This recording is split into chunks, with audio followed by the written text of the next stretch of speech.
Hi everyone, नमस्कार, सलाम, सत श्री अकाल। Welcome back to Deep's all in one channel. आशा करती हूँ कि आप सब लोग बिल्कुल ठीक ठाक होंगे। वीकेंड का व्लॉग आज आपके साथ शेयर कर रही हूँ और शुरुआत हो रही है सैटरडे मॉर्निंग से। हम लोग निकले हैं बर्मिंघम जाने के लिए। ऑलमोस्ट 2 आवर्स की ड्राइव होती है शेफील्ड से बर्मिंघम तक की। वैसे डिपेंड करता है कि किस लोकेशन पे हम लोग बर्मिंघम में जा रहे हैं। तो मेरी फ्रेंड पूजा और संजय, इन्होंने अपना नया घर लिया है। साथ ही संजय अभी 40 का हुआ है, तो बर्थडे सेलिब्रेशन, तो सारी चीज़ें एक साथ ही थी। तो सुबह जल्दी में थे तो कुछ भी रेडी होने का रिकॉर्ड नहीं किया। यहाँ पे बस मैं ईवी को बोल ही रही थी कि ईवी चलो हेलो बोल दो, तो वो सबको हाई कर रही थी। वेदर जो है वो काफ़ी ख़राब चल ही रहा है यहाँ का। अब तो बस एवरीडे बारिश बारिश ही लगी रहती है यहाँ पे। पूरी सर्दियाँ ऐसे ही निकल जाती हैं। तो आज भी अच्छी खासी बारिश हो ही रही थी। तो खैर पहुँचे हम वहाँ पे और पहुँच के थोड़ी देर बैठे, बातचीत की, सब लोग आने लग रहे थे। खाने पीने का माहौल पूरा चल रहा था और यहाँ पे बच्चों का जो है ना वो के पॉप डीमन का गोल्डन सॉन्ग वो चल रहा था। और मुझे लगता था कि सिर्फ मेरे ही बच्चे क्रेजी हैं इस सॉन्ग के लिए, लेकिन लिटरली सारे ही बच्चे, छोटे या बड़े, सभी इस सॉन्ग के लिए बड़े क्रेजी थे। तो बच्चों का यहाँ पे डांस चल रहा था। इसके बाद खाने पीने की मैंने छोटी सी एक क्लिप रिकॉर्ड करी। तो एक ये चाट कॉर्नर बनाया हुआ था पूजा ने, जिसमें गोलगप्पे थे, samose, papdi chaat, and it was really really tasty. Main meal में जो है वो शाही पनीर था, मिक्स वेज, जो नॉन वेज खाते हैं उनके लिए चिकन करी थी, rice and naan, salad, these all that things. बातचीत करने में इतने ज़्यादा बिजी थे कि कुछ बहुत ज़्यादा रिकॉर्ड ही नहीं किया।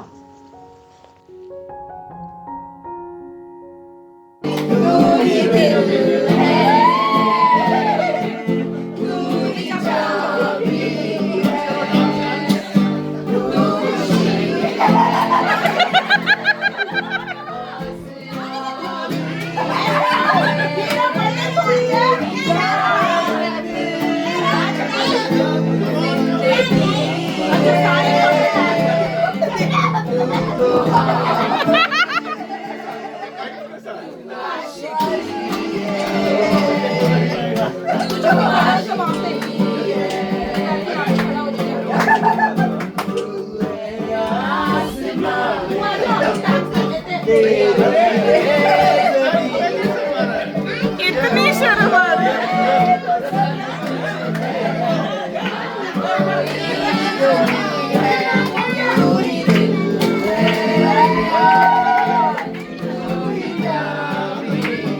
हमने वहाँ पे खूब इंजॉय किया। और अंधेरा तो आजकल बस 4 सवा 4 बजे ही हो जाता है। फिर निकले हम लोग और घर पहुँचते पहुँचते हमें 9 बज गए थे। वापसी में जो है वो ईवी गाड़ी में सो भी गई थी और घर आके जो है उसकी आँख खुल गई और फिर उसने सोने का नाम नहीं लिया। लंच हमने कुछ 3:30 बजे कर लिया था। उसके बाद चाय भी पी थी, लेकिन जब घर पहुँचे ना तो एवरीवन वाज लाइक के थोड़ी सी भूख लगी रही है, कुछ तो खा लेते हैं। हालांकि पूजा ने हमारे लिए थोड़े से समोसे और सब्जी भी पैक कर दी थी, बट वही था कि सब्जी होती तो मुझे रोटी बनानी पड़ती और समोसे फिर से खाने का मन नहीं था क्योंकि दिन में खा ही लिए थे। तो फिर मुझे लगा कि चलो कुछ एक ना सिंपल सी रेसिपी बना लेते हैं। तो यहाँ पे मैं पास्ता बना रही हूँ, जिसको मैंने 80% तक यहाँ पे बॉईल किया है और मैंने आपको दिखाया भी था कि हल्का सा ग्रेन जो है वो उसके अंदर होना चाहिए। तो बस यहाँ पे पास्ता जो है वो बॉईल करके रख दिया है और अभी यहाँ पे मैं सॉस की तैयारी कर रही हूँ। तो मैं पास्ता की तो देखो बहुत बड़ी फ़ैन नहीं हूँ, लेकिन मेरी फैमिली को ये वाला पास्ता बहुत पसंद आता है। वो कहते हैं कि ये बहुत अच्छा लगता है। तो अगर आपको पास्ता पसंद आता है तो आप ये रेसिपी ट्राई कर सकते हैं। मैंने तो उस दिन भी जो है ना वो शाम को वो 1 गिलास दूध लिया था और साथ में जो है वो 1 मोतीचूर लड्डू लिया था and I was all sorted. मुझे बहुत ज़्यादा भूख थी नहीं, वैसे भी डिनर में बहुत लाइट ही करती हूँ, पर वही है कि इन लोगों को भूख लग रही थी तो मैंने फटाफट जो है ये पास्ता बनाया। तो थोड़ा सा मैंने ऑलिव ऑयल डाला है, उसमें मैंने प्याज और शिमला मिर्च बारीक कटी हुई ऐड कर दी है और थोड़ा सा जो है मैंने यहाँ पे सॉल्ट ऐड कर दिया है सिर्फ इन्हीं सब्जी के हिसाब का, क्योंकि पास्ता में भी बॉईल करते हुए मैंने सॉल्ट ऐड किया था और रेडीमेड मैं पास्ता सॉस ऐड करने वाली हूँ तो उसके अंदर भी सॉल्ट और बाकी चीज़ें होती ही हैं। तो यहाँ पे थोड़ी सी ब्लैक पेपर मैंने फ्रेशली ग्राइंड करके ऐड कर दी है और इसके बाद इन सब्जियों को हल्का सा पकाएंगे, बहुत गलाना इनको मकसद नहीं है, बस यही है कि थोड़ा सा इनके अंदर क्रंच रहे बट बिल्कुल कच्ची भी ना हो। इसके बाद मैंने इसके अंदर मिक्स्ड हर्ब्स ऐड करे हैं, आप अपनी पसंद की कोई भी इटालियन सीजनिंग हो आपके पास या सिर्फ ऑरिगेनो हो, जो भी हो आप वो इसके अंदर ऐड कर सकते हैं। इसके बाद मैंने ये onion and garlic pasta sauce है, ये आई थिंक हम लोग लिडल से लेकर आए थे, ये मैंने इसके अंदर शामिल कर दी है। अब इन सारी चीज़ों को एक बार अच्छे से हम मिक्स करेंगे और बिल्कुल हल्की सी ही यहाँ पे बबलिंग होने देंगे और उसके बाद जो हमने पास्ता अपना बॉईल किया था वो हम इसके अंदर ऐड कर देंगे। यहाँ पे सॉस आप चाहें ना तो थोड़ी बहुत पतली भी कर सकते हैं। ईवी को जो है ना वो खाली पास्ता खाना बहुत ज़्यादा पसंद है तो मैं थोड़ी सी उसके लिए बचा लेती हूँ, उसके ऊपर थोड़ा सा olive oil salt and black pepper डाल के उसको दे देती हूँ। जब वो छोटी थी ना तब भी वो इस तरीके से खाती थी तो थोड़ा सा मैं उसका निकाल लेती हूँ, बट ये वाला पास्ता भी उसको पसंद आता है पर खुद से नहीं खाती है, बिठा के उसको खिलाना पड़ता है। तो यहाँ पे अब सॉस के साथ हम इसको अच्छे से मिक्स कर देंगे और मुझे सॉस थोड़ी कम लग रही थी यहाँ पे बट और मेरे पास जार था नहीं और बिल्कुल मन नहीं था कि अब मैं टमाटर पीस के जो है ना वो सॉस बनाऊं, क्योंकि भले ही आप बैठे हुए हों लेकिन आप थक जाते हो जब भी आप ट्रैवल करते हो और दिन में हमने सच में बहुत ज़्यादा हुड़दंग भी मचाया वहाँ पे, सॉन्ग वगैरह इतने हो रहे थे ना गाने वाने और फिर बच्चों के पीछे भागा दौड़ तो देखो लगी ही रहती है। तो यस थोड़ी सी बॉटल रिंस करके मैंने पानी यहाँ पे ऐड कर दिया था और इसके बाद इसको थोड़ा सा क्रीमी टेक्सचर देने के लिए ना 2 चम्मच मैंने इसमें मलाई ऐड करी है। हैवी थिक क्रीम का यहाँ पे कार्टन मिलता है तो वो मैं हर हफ्ते एक लेकर आती हूँ रोटी पराठे के साथ या फिर कभी वो जो मलाई सैंडविच हम बनाते हैं उसके लिए, तो वो यूज़ में आ जाता है। और पास्ता जैसे अद्वी को भी मैं स्कूल में दे ही देती हूँ हफ्ते में एक बार, तो चीज़ ना डाल के मैं ये क्रीम ऐड कर देती हूँ मलाई, तो इससे ना थोड़ा क्रीमी टेक्सचर आ जाता है क्योंकि चीज़ के साथ ना गरम गरम पास्ता बहुत अच्छा लगता है लेकिन जब वो आप स्कूल में देते हो ना तो वो इतना ज़्यादा टेस्टी नहीं लगता है। हालांकि मैं हॉट केस में देती हूँ उसको बट स्टिल वो इस तरह से गर्म भाप निकलता हुआ तो देखो नहीं होता है, बट ये कि लूक वार्म रहता है। तो यस यहाँ पे जो है क्रीम मिला के मैंने इसको थोड़ा सा पकाया है और ऊपर से मैं इसमें चीज़ ऐड कर रही हूँ। मोज़रेला चीज़ ही मैं प्रेफर करती हूँ, सबसे कम प्रोसेस्ड यही वाला चीज़ होता है और प्रेफर करती हूँ कि यही लेकर आऊँ और इसी का टेस्ट सबसे ज़्यादा अच्छा लगता है। चेडर चीज़ जो है ना वो पता नहीं क्यों मुझे बहुत ज़्यादा उसका टेस्ट ना बहुत चिकना चिकना सा लगता है, ऐसा लगता है बहुत ऑयल उसमें से ऊज आउट होता है। Mozzarella is fine. तो यस मैंने जो है चीज़ ऊपर डाल के और बिल्कुल सिम फ्लेम करके इसको 5 मिनट के लिए ना ऐसे दम दे दिया था। तो इसका जो चीज़ है ना वो बहुत अच्छे से मेल्ट हो गया, सॉस थोड़ी सी ऊपर निकल के ऊज आउट हो जाती है इसकी। बाकी ये प्रोसेस आप ओवन में भी कर सकते हैं कि इसको ओवन डिश में आप निकाल लें ऊपर से चीज़ डाल के और 5-6 मिनट के लिए आप इसको ओवन बेक कर लें। लेकिन इस तरीके से भी बहुत अच्छे से आपका ये बेक्ड पास्ता ना तैयार हो जाता है स्टोव टॉप के ऊपर ही, बस फ्लेम जो है वो आप बिल्कुल कम कम रखें। तो यस यहाँ पे अब चीज़ के साथ ही मैं थोड़ा सा सेक्शन कट करके और सबको अब यहाँ पे सर्व कर दूंगी।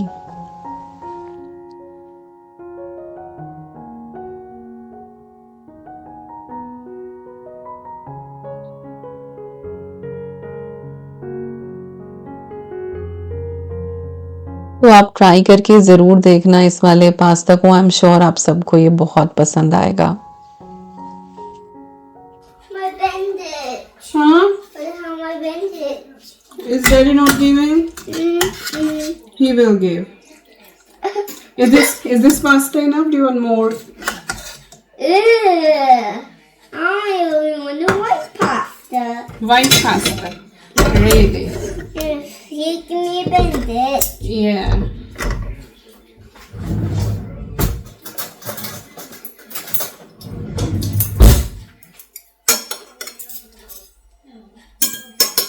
Take one for me.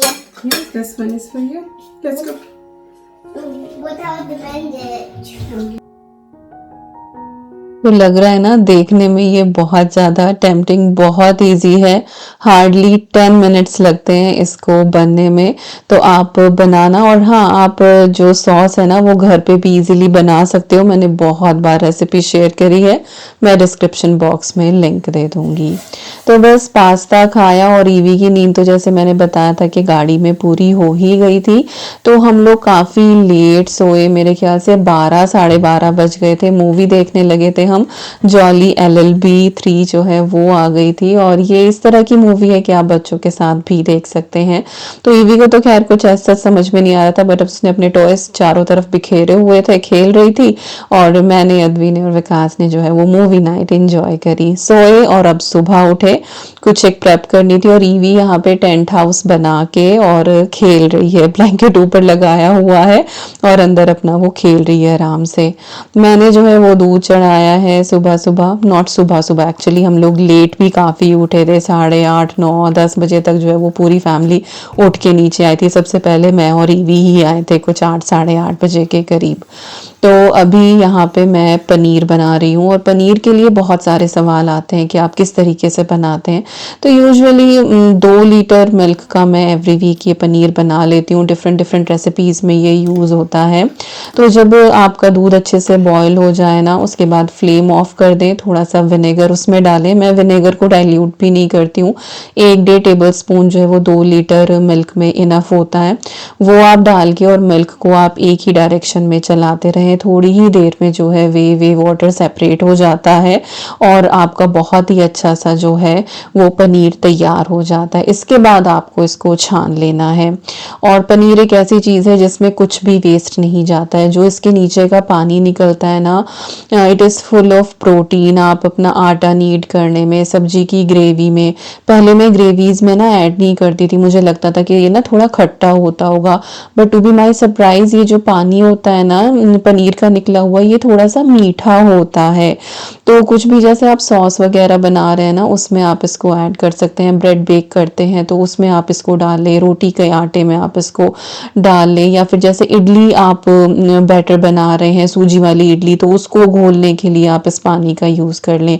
तो बिल्कुल वेस्ट नहीं जाता है, and you can use in so many ways. तो यस, यहाँ पे मैंने इसको छान लिया है, और ना मेरे पास एक ये पनीर मेकर है, और ये बहुत बढ़िया है। मैं इंडिया से भी एक लेकर आई थी, लेकिन उसके ना जाली काफ़ी बड़ी बड़ी थी, और वो इतना काम नहीं करता था। लाइक उसके ऊपर मुझे वेट रखना पड़ता था।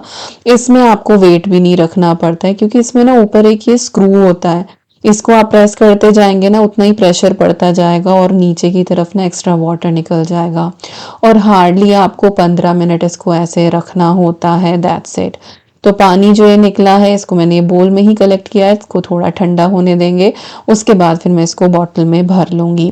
तो ठीक 15 मिनट ही मैंने पनीर को जो है वो रखने दिया है। ज़्यादा देर आप रखते हैं तो फिर वो बहुत हार्ड हो जाता है। तो ये देखिए यहाँ पे बिल्कुल नीट एंड क्लीन मेरा पनीर बनके घर का शुद्ध तैयार हो गया है।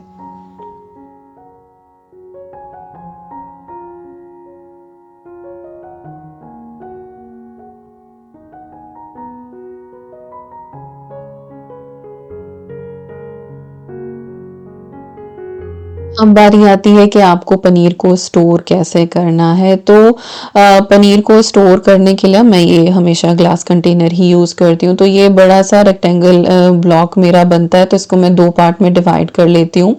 और अभी जो है ना ये पनीर बिल्कुल थोड़ा गरम गरम सा ही है, तो आज मैं इसमें पानी नहीं डालूंगी, इसको मैं एज इट इज़ ऐसे ही सूखा फ्रिज में स्टोर कर दूंगी। तो ये ना अपनी और अच्छे से शेप भी होल्ड कर लेता है।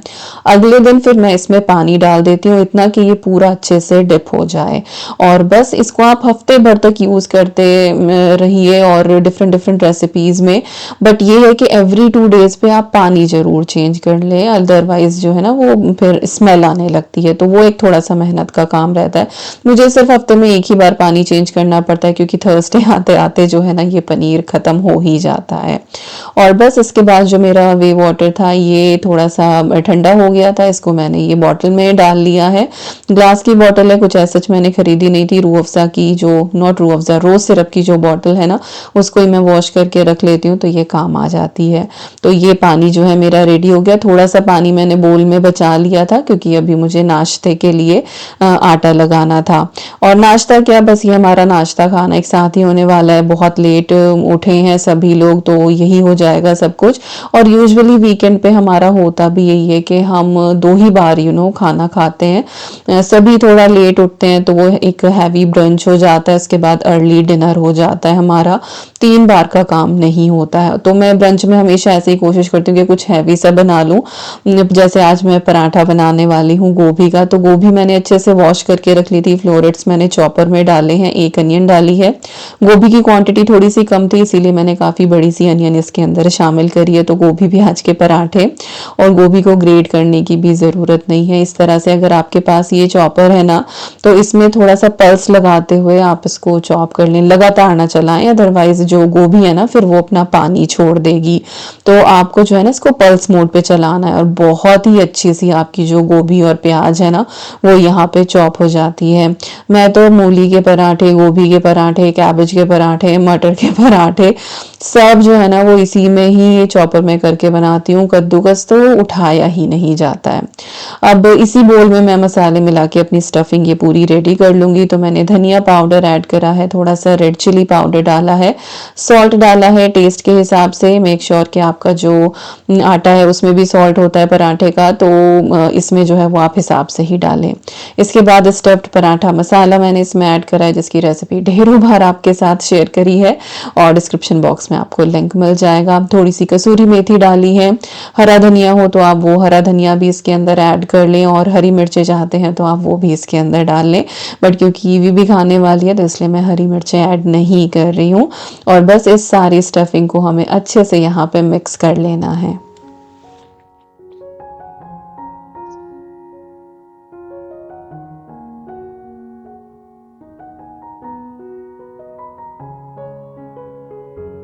तो यहाँ पे देखिए मैंने डो भी लगा लिया है, और डो मैं आपको दिखा रही हूँ कि ये मैंने कितना ढीला और लचीला सा डो लगाया है। बिल्कुल ना ये हाथों पे चिपक रहा है, और रीज़न ये है कि मैं रोटी मेकर में आज पराठे बनाने वाली हूँ। तो एक हैक आपके साथ शेयर करूँगी।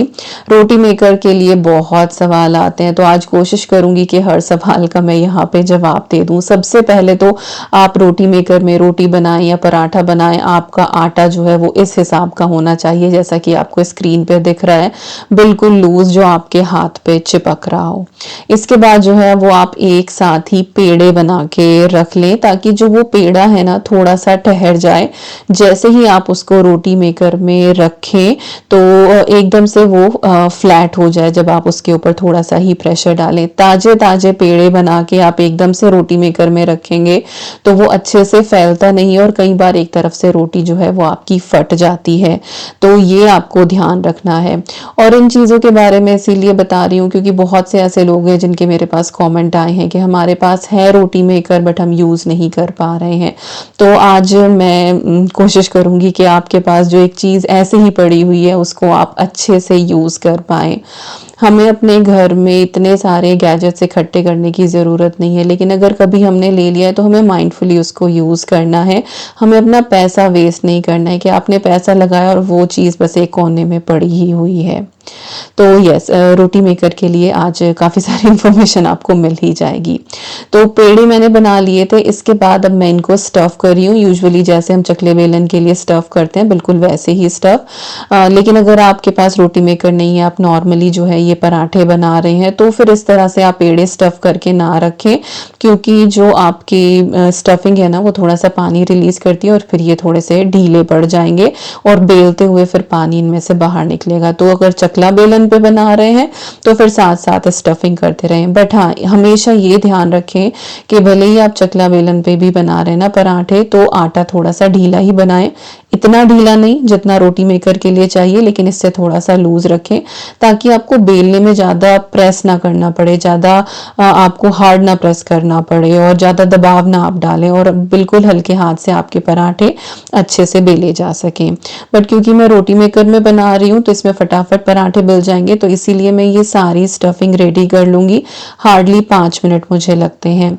और जब आप पेड़े ये स्टफ करना शुरू करें ना, उसी टाइम पे अपने रोटी मेकर को आप प्लग इन कर दें और वो अच्छे से गर्म हो जाएगा। तो मेरे पास ये बजाज ब्रांड का है। पहले एक और भी मेरे पास रोटी मेकर था जो मैं पिछले 10 साल से यूज कर रही हूँ। उस वाले रोटी मेकर को ना एक वर्कशॉप से लिया गया था, उसका मेरे पास लिंक नहीं था, लेकिन इस वाले रोटी मेकर का मेरे पास लिंक है और मैं वो डिस्क्रिप्शन बॉक्स में आपको दे दूंगी। ये मैंने इंडिया से लिया था और इसके ऊपर लिखा रहता है कि जब भी आप यूज करें ना, आप इसको एटलीस्ट 5 मिनट प्री हीट कर लें। इंडिया से लिया था तो इसका जो प्लग है वो इंडिया वाला ही है, तो इसमें मैंने अडेप्टर लगाया हुआ है।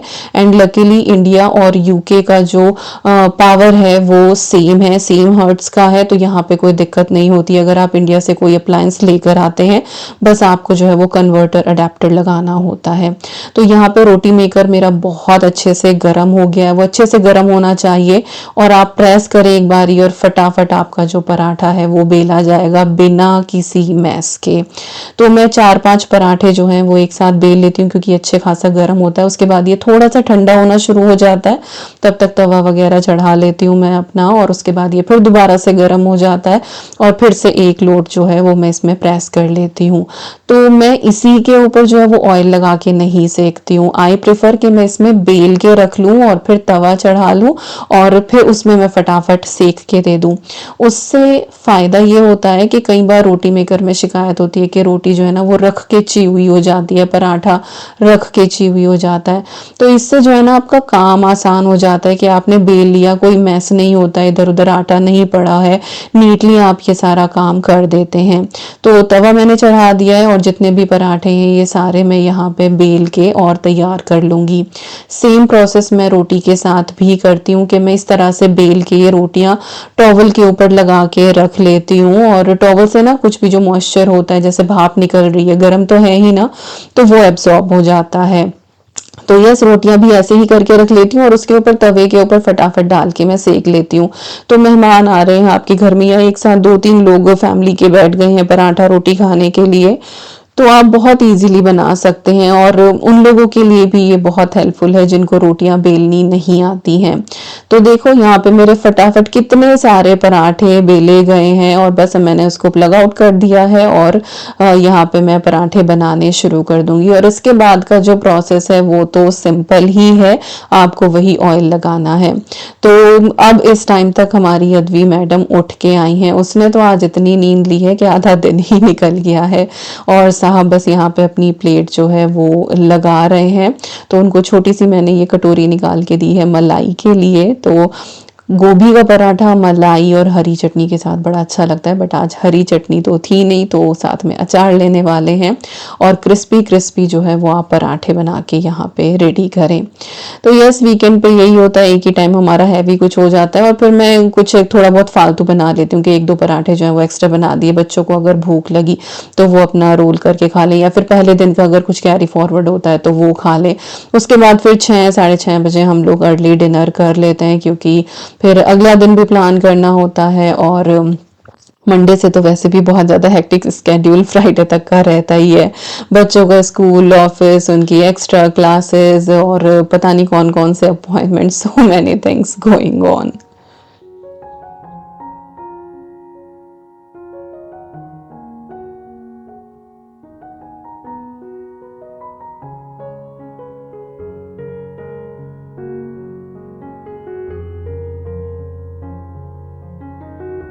पराठा बनाने के लिए मैं हमेशा एवोकाडो ऑयल का यूज़ करती हूँ। आप घी भी यूज़ कर सकते हैं अगर आप चाहें तो, लेकिन कहा जाता है कि जब आप घी में बनाते हैं तो बहुत स्मोक जो है वो निकलता है, वो इतना ज़्यादा हाई टेम्परेचर हो जाता है कि वो हेल्दी नहीं होता है। बट अगर आपको घी के ही पराठे पसंद है ना, तो आप सूखा पराठा जो है वो तवे के ऊपर सेक लें और फिर जैसे रोटी ऊपर से चुपड़ते हैं ना, उस तरीके से आप उसके ऊपर घी लगा लें। लेकिन घी इस तरह से तवे पे डाल के स्मोक होते हुए वो पराठा सेकना, इट्स नॉट हेल्दी। बट यही है कि जैसे आपको पसंद हो आप चीज़ें मॉडिफाई कर सकते हैं। तो घी का पराठा भी खा सकते हैं, बट ये है कि ऊपर से आप इसको लगा लें। और बस इतने पतले पतले ये इतने लेयर वाले पराठे तैयार होते हैं ना कि मैं क्या ही बताऊं। तो चीज़ें हमारे पास बहुत होती हैं, लेकिन उनको हम वाइजली यूज़ कैसे करें तो वो डिपेंड करता है। तो यस, पहले वाले रोटी मेकर का तो मेरे पास कोई लिंक था नहीं, आप लोग इतना मुझसे पूछते थे, लेकिन इस वाले का जो है, और ये इसी बार की इंडिया विजिट पे मैं लेकर आई थी। तो मैं, और ये ज़्यादा महंगा भी नहीं, आई थिंक कुछ 2000 रुपये का ही था, 2000 या 2200 का था। अच्छा, ये पराठे मैं दिखा रही थी कि बेल के रखे थे, ये चिपकते भी नहीं हैं आपस में, तो आप एक दूसरे के ऊपर भी भले ही ऐसे रख दें, थोड़ा खुला खुला करके रखें तो ऐसा नहीं है कि ये चिपकते हैं, क्योंकि स्टीम निकल ही जाती है इनके अंदर से। तो और बस अद्वी और विकास साथ साथ बैठ गए हैं अपना पराठे खाने के लिए। तो आप थोड़े से फ्री भी रहते हो, आराम से आप सर्व भी कर पा रहे हो। इससे ज़्यादा लोग भी अगर खा रहे हैं तो आप 2 तवे चढ़ा सकते हो और फटाफट जो है ना वो पराठे बना के दे सकते हो। फ्रेंड्स आपके आए हुए हैं और नाइट स्टे हो रहा है, सुबह सुबह पराठे का प्लान है, you can make in no time. तो मैंने रोटी मेकर में बहुत सारी चीज़ें ट्राई कर ली हैं, सब बहुत अच्छी निकलती हैं। बस एक मुझे पूरी और ट्राई करनी है कि पूरी भी अगर मैं इस तरह से बेल के और फ्राई करूँ तो उसका भी वही टेक्सचर आता है क्या। रोटी और पराठा तो ऑसम ही आता है, पर और पापड़ आप बहुत अच्छा इसके अंदर जो है वो रोस्ट कर सकते हैं। चना जोर गरम, oh my God, it's so tasty, वो इसके अंदर बहुत बढ़िया बन जाता है। हाँ, डोसा वगैरह मैं ट्राई नहीं करती हूँ क्योंकि थोड़ा बहुत उसमें ऑयल लगता ही है, तो प्लेट्स में अपने रोटी मेकर की क्लीन रखती हूँ कि ऑयल में उसमें ना लगाऊं। तो यस, इतनी सारी बातों के साथ हमारा ये वीकेंड व्लॉग जो है वो खत्म होता है। आई होप आपको आज का ये व्लॉग पसंद आया होगा। मिलती हूँ नेक्स्ट व्लॉग में। Till then you guys take care and I am sending lots and lots and lots of love to you all. Thank you so much for watching. Take care and bye bye.